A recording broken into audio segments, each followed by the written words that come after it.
The Legend of Heroes series of RPGs are pretty popular in Japan, and their popularity is rising in the West as well.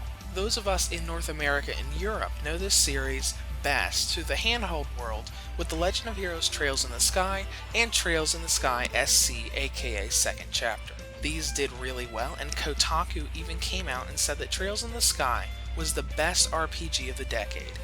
With new titles coming over, they have a lot of shoes to fill. So let's get to my very first review of 2016 for The Legend of Heroes Trails of Cold Steel. Trails of Cold Steel, the first chapter of a new sub-series in The Legend of Heroes, takes place in the military and social class-focused country of Erebonia. At Thor's military academy, a new class is formed called Class 7. This is a bit of a taboo class, because instead of separating commoners from noble-born students, they throw them all together in the same class. The story follows Class 7 around their school life as well as their field studies. They're sent on these field studies both to learn the history of the different cities of Erebonia, but also get first-hand experience with the smaller and bigger problems going on. As a part of The Legend of Heroes, Trails of Cold Steel, for all intents and purposes, is a standalone title. While this does take place after the events of the Trails in the Sky games, and every chapter in Cold Steel has at least a couple references to Trails in the Sky Second Chapter, you don't need to have knowledge from those games to enjoy the story of this game. One of the last things I should say about story is that this is a very plot-heavy game. There is a huge focus on story, and at least half of your game, if not more, will be taken up with cutscenes. This is also the first chapter of a saga. If you recall, the first Trails in the Sky game had a huge cliffhanger at the end, and so does Trails of Cold Steel. It's not anything to take points away from the game, but it's something you should mentally prepare yourself for, especially if you really get into the game. The Legend of Heroes Trails of Cold Steel is a turn-based RPG with strategy elements as well as school simulation elements. Every chapter is on a schedule. The first half of each chapter is your school life, and the second half of each chapter is your field study. During school life, you have two main sections. The first section is where you're going through cutscenes as you and your classmates go through classes. During these scenes, you can get quizzes much like you do in Persona 3 or Persona 4, but the answers aren't given to you in those cutscenes, which makes it a little bit harder. Once the classes are over, you get a free day. You can basically do two things on your free day. You have time to spend your limited bonding points to do events with various playable characters to increase your link level with them, which will affect combat and later story events, and you also have a few tasks to run for the student council. These are basically side quests, like running through a dungeon or delivering a package. During field studies, things run a little different.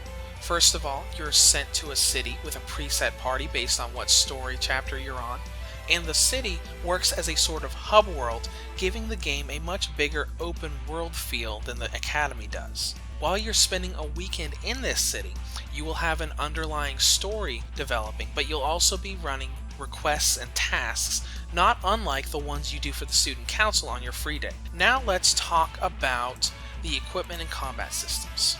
You have your basic cliche RPG combat system with weapons, armor, and accessories, but you also have the orbment system. Orbments work the same way they do in Trails in the Sky and other Legend of Heroes games, but it's been simplified a bit. You still have the Master Quartz, and you still have slots you can open up where you can equip quartz to give you new abilities, as well as increase your stats, but it's a little more simplified. For those who are not familiar with the Legend of Heroes games, this is comparable to the materia system from Final Fantasy VII. Combat is very similar to Trails in the Sky as well. The main system is the same, where your party and the enemy party are placed on a map, and every attack has a specific range, requiring you to strategize and move around the map to get to where you need to be able to attack the enemy.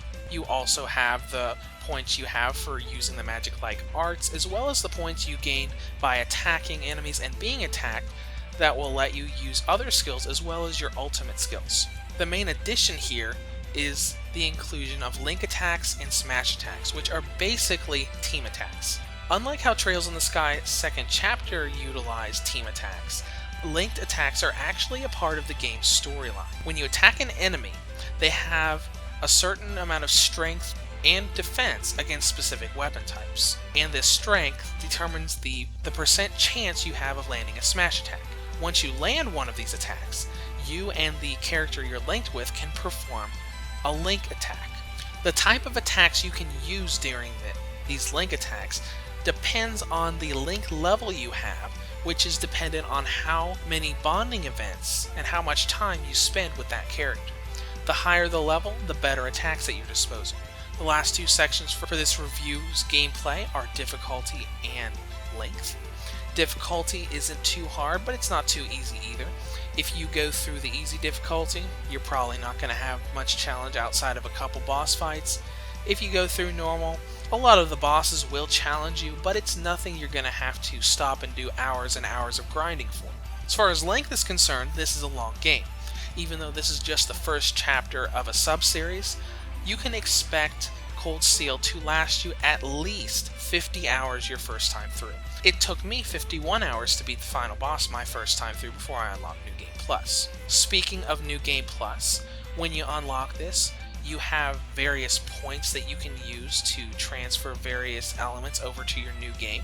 This could be character levels, bonding levels, maxing out the number of bonding points so you can do more bonding events on your free days, as well as other things. With the game's presentation in mind, Trails of Cold Steel looks like a console RPG on a handheld. The cell shading looks really nice and smooth, all of the character and enemy and environment models look really detailed, and there's even detail far back in the background, like seeing things flying around in the sky when you're out in the field. Performance is where I've seen a lot of people complaining online.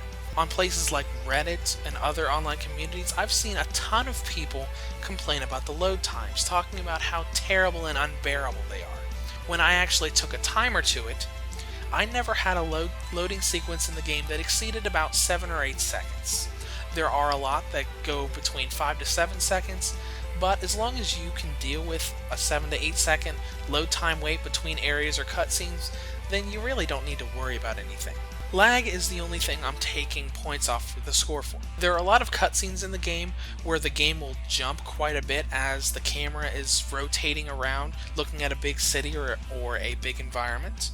Note that I said cutscenes. There are some light frame drops in some of the dungeons, but the vast majority of these problems happen in cutscenes. As far as the gameplay drops, if you remember the drops that were shown in Sword Art Online Lost Song for the PS Vita, then it's about like that. It's enough to take a point off for, but it's nothing that's going to break the game.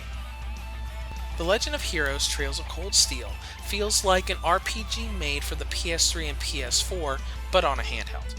Sparing some minor frame issues during cutscenes, this is a deep, fun, and thrilling RPG that should be in any JRPG or Legend of Heroes fans' library. Reviews to Go rates The Legend of Heroes Trails of Cold Steel a 9 out of 10.